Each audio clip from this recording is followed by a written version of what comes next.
Вчера требаше да се видам со еден наш режисер кој што живее у странство и ми вика, ајбе да се видиме, да те видам онака, вика, за 2-3 дена си одам. Него ни прашав зашо, као се договоривме, предпоставувам беше за некоја представа, што сака тука да ја работи. Но до средбата не дојде од оправдани технички причини, нели нешто му искрсно на човекот, не е битно, али ја после вака си размислав, еве ќе се видев со него. И што, например, ќе ми кажеше некоја представа дека сака да ме земе, што сака у наредниве месеци да работи тук. И си викам, има ли смисла човек си уште да се занимава со театар? Исто така еден пријател ме замоли да му промовирам книга што ја напише. Истото прашање си го поставувам. Има ли смисла во ова време човек да напише книга? Може би од тие истите филозофски, овие лични перцепции, ја не сум седнал ни да напишам, ни да прочитам книга. Ми нема смисла. Оти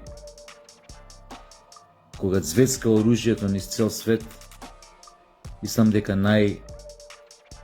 паметно што може да направат паметните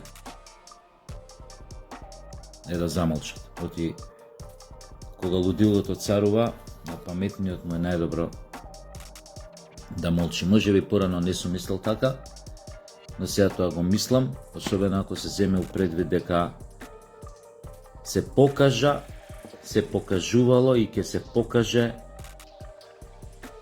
дека уметноста е само еден обичен декор,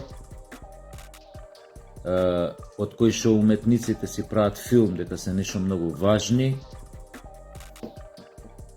дека се промотори на убавината, а и оние општествено ангажирани уметници дека се промотори на вистината, на совеста, на свеста. Све е тоа да ви каже бато Сашо Курот овца. Никогаш ниту еден уметник со ниту едно дело не успеал ни за трошка да го смени светот. Сето тоа се митови што си ги прават уметниците, демек се многу важни, кур се тресе у ладна вода, ниту некој ги прашува, ниту некој некогаш ќе ги праша. Да беше така, да се слушаа паметните, да се слуша интелектуалците, овој свет немаше да биде свет на војни, на хуманитарни катастрофи, на геноциди, на такви работи. Сега кога буквално дојде до комплетен слом на меѓународното право, Обединетите нации повеќе не вредат ни мочана пара, поготоа со новите закони во собранието во Израел, кај што ги укина одредбите закони од 60 и некоја година со кои што им се дозволува пружање хуманитарна помош, интервенција некоја тамо на Обединетите нации итн. Сега им е сето тоа забрането. Значи една држава се однесува како да е сам свој господар во светот. Значи се тргна од тоа условно кажано друштво на народите, затоа што Обединетите нации практично се продолжена рака на друштвото на народите, кое што е љуф на работата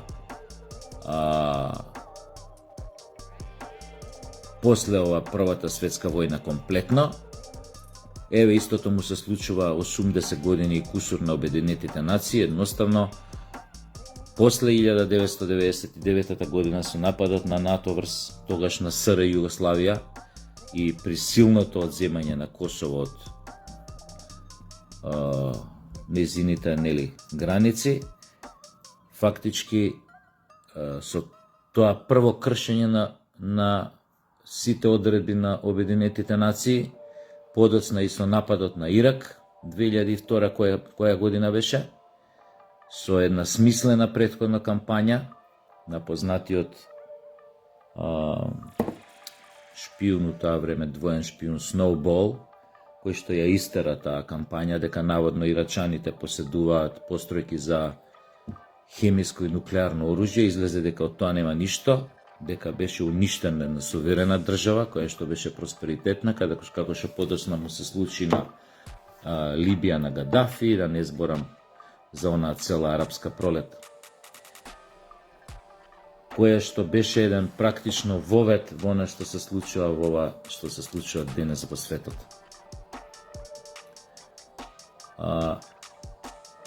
Да, од вчера размислувам на таа тема, чуму театар, чуму пишување, чуму книги, чуму све, кога во едни околности, кога светот е комплетно десензибилизиран, дехуманизиран, во период кога се врши отворен геноцид, тоест директен геноцид на палестинскиот народ, со поддршка на, ќе кажам, една од најмоќните суперсили во светот, со поддршка на Европската Унија. Не е важно кои се тие луѓе, кој е тој народ, дали се муслимани, дали се христијани, дали се вакви, дали се онакви. Важно е дека светот, тоест оние кои што го водат светот, дека практично се комплетно десензибилизирани, да не зборам за нивните двојни аршини, за нивната селективност, за нивната бруталност во поддршката да се изврши комплетно протерување и геноцид на еден народ од една територија каде што живее, да кажеме, со векови. Тоа само доволно зборува за светот и за треба да им биде тоа порака на сите мали народи, што би ги очекувало и нив, доколку би дошле на во видното поле на удар на големите сили, доколку на некој начин им станат камче во чевелот. Едноставно, ова е директна порака дека да сватат што ќе им се случи. И најтрагичното во целата приказна е што ние одбравме да бидеме дел од таборот кој што исто не уништува, но преку една тивка асимилација и тивко себе поништување. Фактички, со нивните уцени и ултиматуми, нивната цел не е тие да не уништа, туку сами да се укинеме на некој начин, и тоа е нивната, како да кажам, смисла, сенс за пријателство, за партнерство во сите оние институции каде што веќе не зачленија или каде што ние сакаме да се зачлениме, а они као не ни даваат. Неам што повеќе да кажам, освен дека можеби му е и ваков како што беше, овој свет до сега можеби не беше доволно добар и можеби треба да се случи нешто да работите да се сменат од корен. Или да го снема, или да се прегрупира, да ја прераспредели моќта, да се ресетира, но во вистински начин фактички да се почне од нула. Затоа што ваков каков што беше поставен и конципиран после Втората светска војна, тој може беше добро поставен, но со паѓањето практично на Берлинскиот зид, правилата на игра кои се наметнаа, самата ситуација кога остана само една суперсила да владее со светот, придонесе до овој резултат што го имаме денес. Така што би рекле некои драмски автори, доста беше и ваков мир. Може треба да се разлупаат еднаш здраво и да видиме шо од почеток да се направи. Оти вака више не иде. Не е битно. Тоа е комплетно духовно како да кажам, духовна декаденција, ментална, духовна, социјална, политичка, секаква.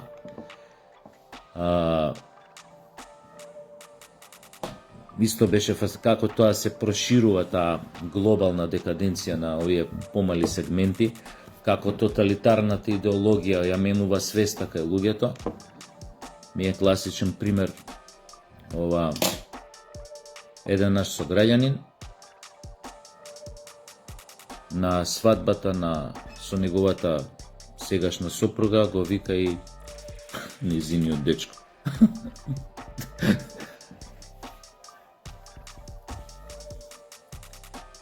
Тоа е она која, пошто читав вчера некој работи за некои наши естрадни уметници као поддржале некоја ЛГБТ идеологија, па овие од другава страна нешто као ги критикува. Не е битно тоа, но ете таа приказна ми текна, ме подсети на ова што од пред неколку месеци, може би година, две има.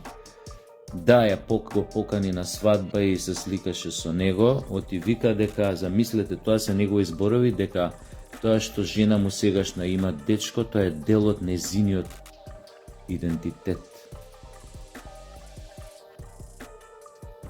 Еве ме интересира ваше мислење.